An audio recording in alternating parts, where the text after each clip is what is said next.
Hello, this is Spain calling Greece. This is Debbie Skyrme, Celebrant Spain, and who's on the other line today? Well, hello, Debbie Skyrme. I'm surprised you could fit me in. You've been so busy. You're interviewing the world. But, this is just a chat, right? This isn't, this isn't the same as your other amazing, informative chats. This is something different. This is just as important, Sarah. Anyway, tell everybody who you are and where you are. Okay, anyway, yes, Debbie, thank you for arranging this chat today. My name is Sarah Hatijipavlis, and I am a wedding celebrant living in Greece, living on the island of Rhodes, actually, and my business is Grecian Ceremonies, so I'm really your equivalent, but in another country. That's kind of what it's like, right? And we love having monthly chats because we share so much in common, don't we, with our destination weddings, and we were just chatting about out-of-season weddings. So what's it like in Greece, out of season? Somebody wants to say. It's the perfect time now to give information, isn't it, Debbie? We both, you're resident in Spain, and you have been for years, and I live in Greece, where I have been for years.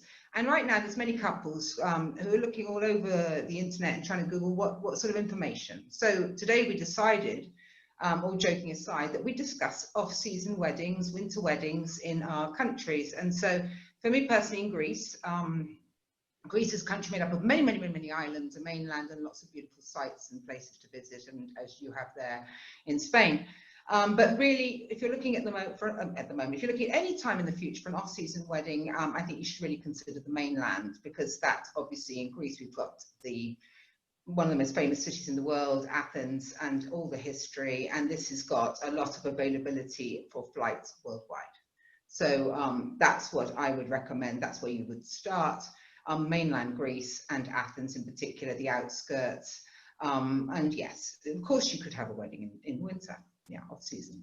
Yeah, so in Greece, if you wanted, excuse me, if you wanted to have an adventurous elopement, the idea would be to fly into Athens and then start your adventure from there, exploring the island. Definitely. I mean, if you want to have an adventurous elopement, you could even adventure yourself over to one of the beautiful islands, because of course we do have flights in and out of all the islands to Athens. The only thing we don't have during the winter months on most of the main islands, such as Rhodes, Crete, Kos, Santorini, Mykonos, we don't have direct flights into Europe. We have flights from Athens and on. So yes, people visit. We have cruise ship markets. So of course you could have a off-season elopement overlooking the blue waters on our hilltop in Rhodes.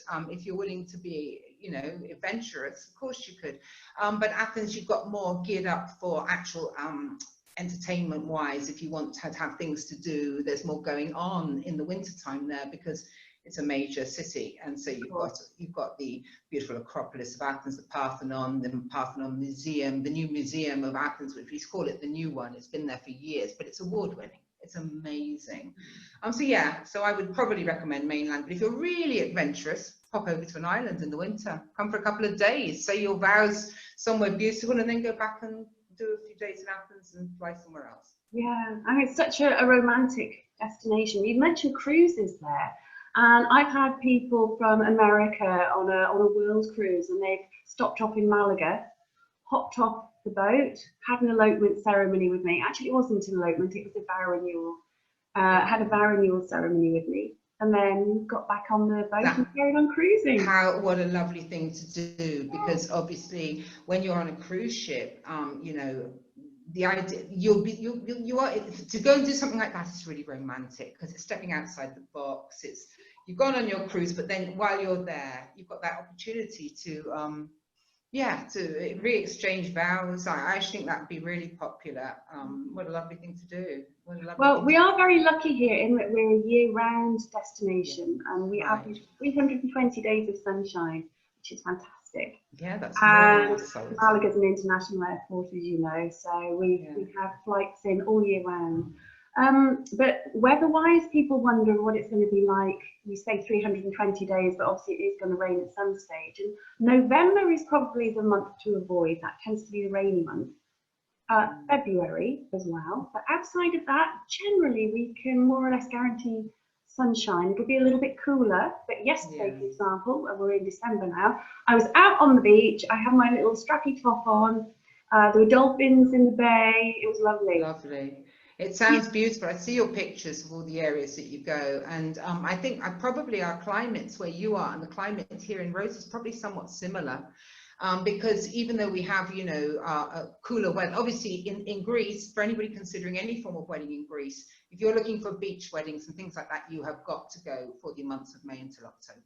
If you're looking for the traditional beach wedding, you need to, wherever, whether it be mainland or on any island. So don't even think about it in winter months. It's too windy, freezing cold. It wouldn't be the plan for it. On the other hand, if we're talking about, like you were suggesting, an intimate elopement, when it's more about the beautiful scenery, the lovely views, yes, you could of course have that in the winter in Greece. So certainly I wouldn't advise any big villa weddings, garden weddings, this type of thing off season. Where you've got the opportunity, because we're not, although like you, 320 days, we have over 300 days of sunshine, but just in case you are one of the days that aren't sunny, you want to have a Need a plan B. Yeah, plan B, exactly. So yeah, very important. Yeah. The other bonus we've got for out of season weddings here is we're just an hour from the Sierra Nevada. And Sierra Nevada has the longest ski season in the whole of Europe. So people don't think about Spain as having snow and having a ski resort, but we do. It's very beautiful. And you really can ski in the morning and then come down an hour and be on the beach and sunbathe. You can have that kind of Well, you may be surprised to hear that in Greece we also have ski resorts. Oh, you may know. Yeah, we do. Not obviously in Rhodes. We have a mountain which is actually snow-capped in winter, but there's no ski.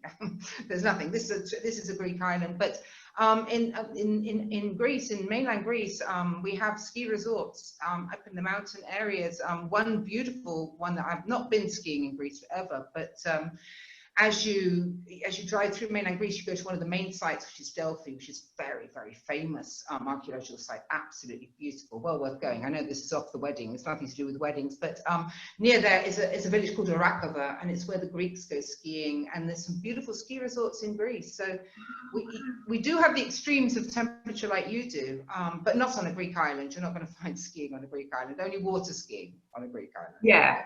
Water skiing, plenty of it. But, oh, fantastic. Yeah, so I think people should really consider out of season weddings. I mean, for one thing, it's going to be quieter, and you mentioned beach weddings. In July and August, frankly, I would avoid a beach wedding here in Spain because the beaches are just too full. Too many people are going to photo bomb, or you're just not going to have that photo opportunity that you would out of season. I think out of season as well, it's so much cheaper. The hotel's cheaper, the flights are cheaper. You know, I think if it's a question of, it depends for your reason. You know, when you're choosing for yourself to have any form of destination wedding, whether it be in Spain or Greece or any of the beautiful countries, you know, your choice is you have in your mind what you want to do. And if you're the type of people that you want to be adventurous, you want to just do something really truly romantic and intimate, you don't need a boiling hot 40-degree beach with a load of umbrellas to do that, you know. So you can get out in the winter time in both Spain and in Greece. All the sites are much quieter, the less crowds, the climate's balmy, it's kind of you know, you've got your blue skies, you can walk around, because of course our destinations where we both live are very hot. You can't walk on the sand, Sarah. You know, no, you can't here. You fry eggs on the sand, let alone walk on the sand. You can't take your dogs on the sand; they burn their paws. You know, so you know, people don't realise that unless you live in a country. It's lovely, hot. Hot's lovely, but not for everybody. And they say, "Oh, we're going to have a 3 o'clock wedding." I'm thinking, "Oh, please, it's too hot." And sometimes people do have a 3 o'clock wedding in August, and it is 40 odd degrees. I did a wedding some point a couple of years ago of our renewal. We had to, and our children, we had to put them special, you know, parasols on. It was absolutely baking. So yeah, there's all sorts of advantages of having any form of ceremony off season, or even if we talk about not necessarily midwinter but early season, Debbie, you know, like, you know, early and late, when the flights are cheaper, when the accommodation's cheaper. Yeah, May. I love May weddings. So beautiful because all the wildflowers are around the country. Absolutely. I think we're very similar. May, early season, late season. That's also very good advice for anybody looking for any form of wedding anywhere. Those are great months. People, I see them saying, "Is it too early?" No, it's not too early. No. It's great. It's not too busy. Gorgeous. And I think that applies to both Spain and Greece. So I think We've given them a bit of information today, Debbie. What do you reckon? I mean, what would you be? Yeah, you know, I think off season. Yes, if you'll catch this video and you're thinking of off season, look into it. You know, check out and see what's available.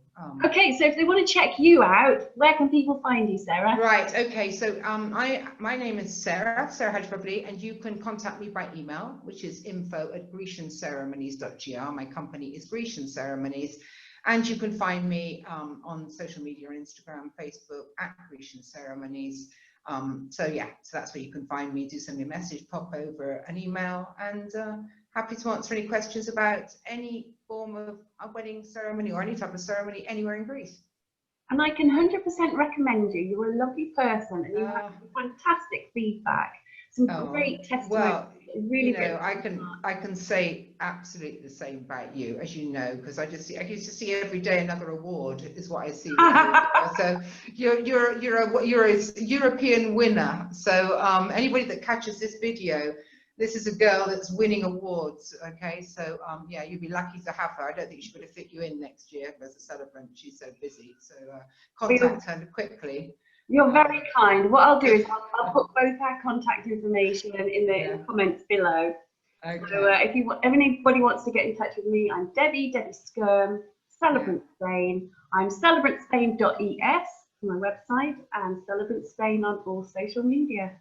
Sarah, thank you so much. Lovely talking to you, Debbie. Talk to you again really soon, and we'll bring up with more information coming from this our direction. Okay. And how do you say Happy Christmas in Greek? Καλό Χριστούγεννα. Actually, we don't say Καλό Χριστούγεννα. We say Καλές Γιορτές, which means happy holidays. Because right now we're in the holiday season, so it's Καλές Γιορτές. Because Καλό Χριστούγεννα is really only on the day, right? I'm not even going to try. What do you say? How do you say it in Spanish? Feliz Navidad. Oh yeah, of course. I sing that at the carols. Feliz Navidad. I can do that. We will do that on another one. Okay, Sarah, thanks so much. See you then.